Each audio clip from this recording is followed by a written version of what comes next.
Welcome back to the TikTok Big Break Australia, 4th 199. Travis Head is 6 and Mitchell Marsh has made a fantastic 6. He's looking good, the Bison. Hopefully he can go on for a big innings. Plenty to get through on the show. You like the Bison, your favourite, isn't he? I do like the Bison. We love Mitch He's out Marsh. there batting. I always sense when he goes out there batting, you start to get excited. You love him, don't you? I love him. Yeah, you love the Bison. Just look at this, Howie. What's that? Just look at this. I mean, you like him that. Doesn't mean you stick your head up his arse. Oh, this was yesterday. Come on, Bordy. This is a family show. I think the graphics boys yesterday, we got to get that a bit wrong. I don't know what they were doing. I do like Mitch. I don't think we can rule out flatulence. Yeah. By the way, are we all right to carry on? There's some tape on the table. Yes, we can. That was bizarre with Steve Smith. Before we get rolling on the show, how long was the delay at that stage? 10 minutes. So it was a little bit of gaffer tape on the side screen area, was it? Yeah, right at the far end of the ground. I mean, how far is that, Kerry? 85 metres. 85 metres, and it's that big. The gaffer tape. The ground staff were involved. There were 6 of them. The groundsman who went around he had to ring someone. Wow. With a pair of athletic leggings on. There you go. Got rid of the tape. And then he's pumping gets a standing ovation. Good on him. Standing ovation. So there you go. Should we get rid of it? Right, we can play on. Let's get on with the show. Big break debate. Never easy to say. There's a lot of discussion yesterday about should the players have stayed on the ground with the bad light situation. Kerry, you can start the big break debate. Your theory is yes, they should have gone off the ground. Take it away. Test cricket is a red ball game played outdoors in the daytime. If the light is too bad, you move off. Test cricket is like Rome, and ageing disgracefully, but leave her alone. Okay, 20 seconds, perfectly delivered. Vorney, you feel the opposite. Oh, that's garbage. Absolute nonsense. Get on with the game. It wasn't dangerous. Either stay on with the red ball, and if it's too bad, just change to a pink ball. In 2 weeks' time, guess what we're going to do? What? Play with a pink ball. They won't be walking off then. The lights will be on. The pink ball will be used. Carry on. It's Test match cricket. Get on with it. It's not snooker. You don't change the ball when you pot the reds. Let's line up the purple. I prefer your argument. I think Kerry is funnier. So Kerry takes out the debate this week. We like pick one in this. We've talked about Pat Cummins throughout the Test match. 3 times in a row, he's taken 5 wickets in an innings. Have a look at the comparison now. You get to pick one. McGrath or Cummins. So this is at the same stage when they're bowled through 106 innings. Cummins 6 more wickets, slightly better average. 5 wickets goes more to McGrath. 10 wickets is in the favour of Cummins. Pick one, gentlemen. McGrath, which seems sacrilegious, or Cummins? Kerry, you're the expert. I pick McGrath's trajectory, but Cummins' awkwardness is such a factor. I love traj. I love down and up, and the pigeon was the best at it. He could get outside edges off absolute blancmanges. But when I look at Pat with his awkwardness and his cleverness, I think he may, in the end, just undo the pigeon. I didn't think I'd ever say it. Yeah, I'm with Kerry. I mean, Glenn McGrath is one of the greats of the game, but Pat Cummins is something very, very special.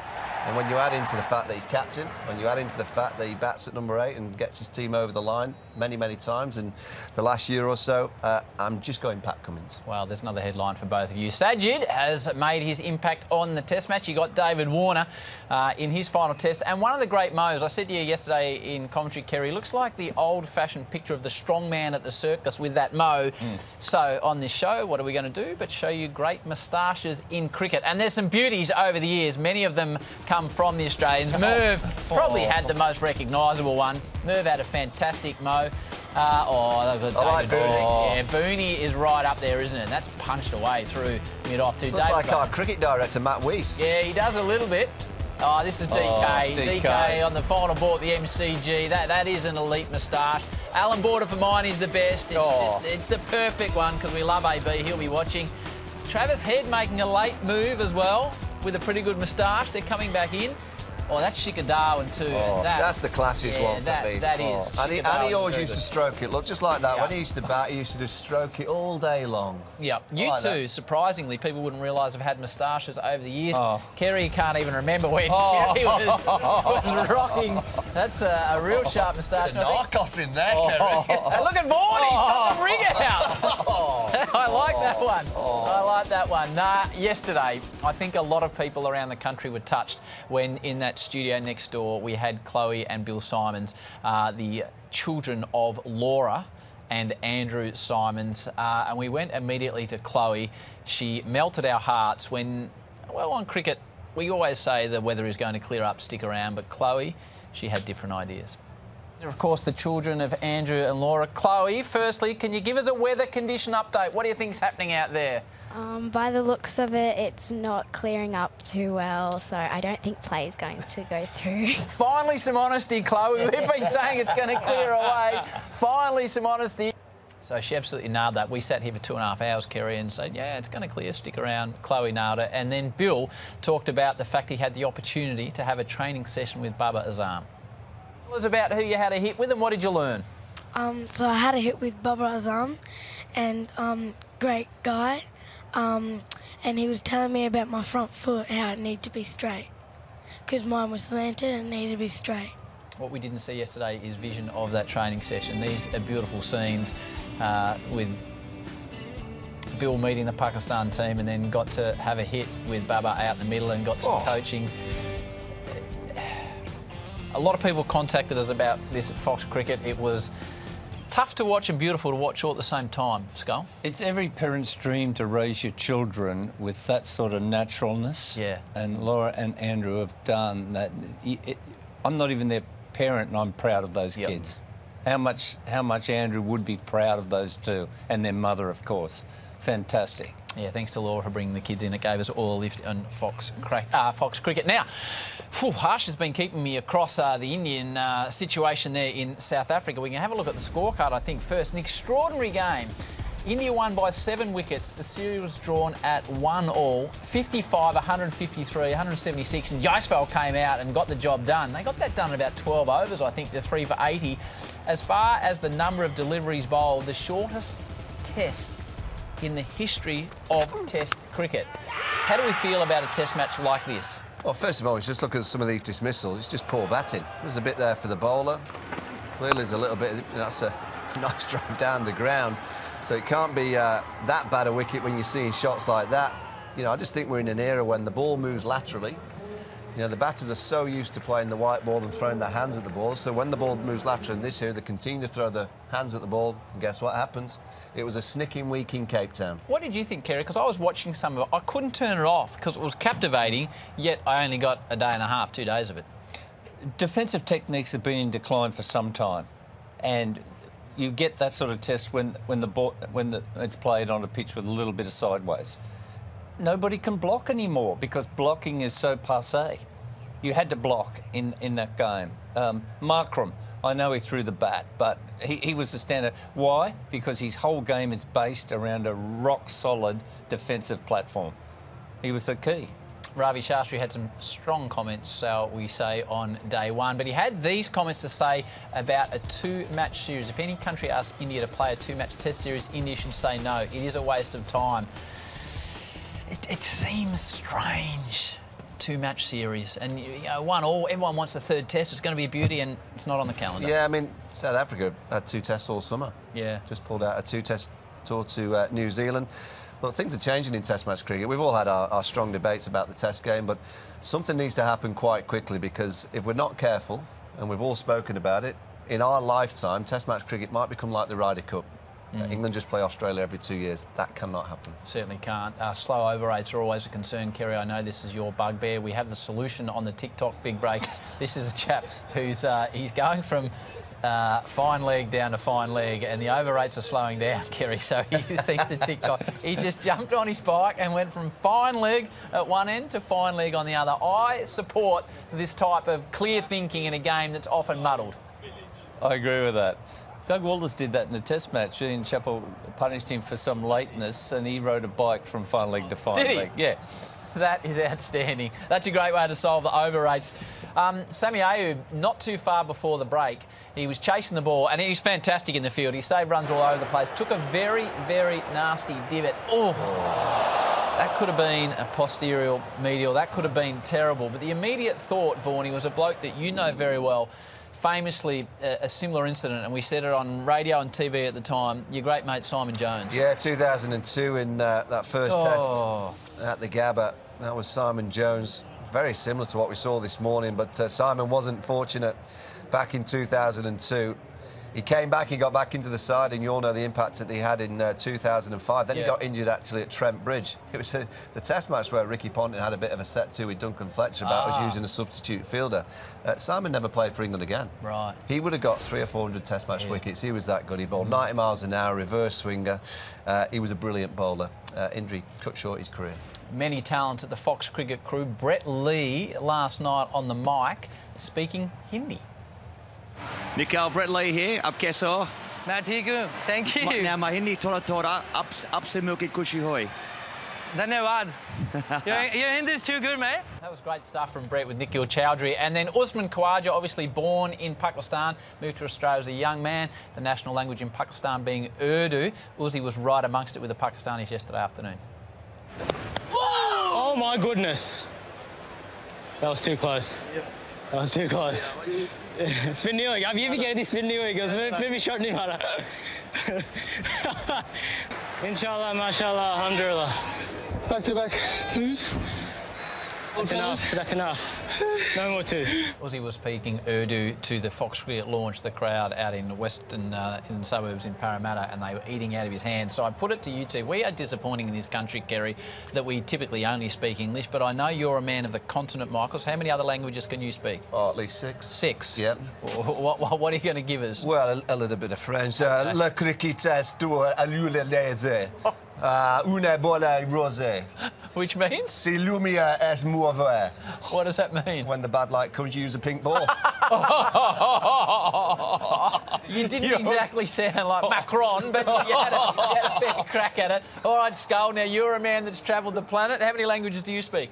2. OK, what's your second one? Venezuelan. Right. 1979, we were in a bar in Florida on the way, in Miami on the way to the West Indies for a tour. Yep. The other spinner, we were in a nightclub, came up and said, there's 2 Venezuelan girls in the corner, Skull. Yep. We were both single. Right. We went there. Yep. I said, I don't speak Venezuelan. He said, don't worry, leave it to me. He introduced me, Kerry. And then there's a pause and he said, you want 'em, drink 'em?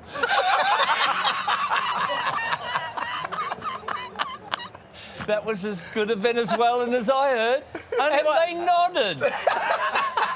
Only one issue that might have cost you, Kerry. What? In Venezuelan, they speak Spanish, not Venezuelan. No such language as Venezuelan, but I liked your attempt. It didn't matter, as I recall. Please, Skull. You would have been that far out of your depth.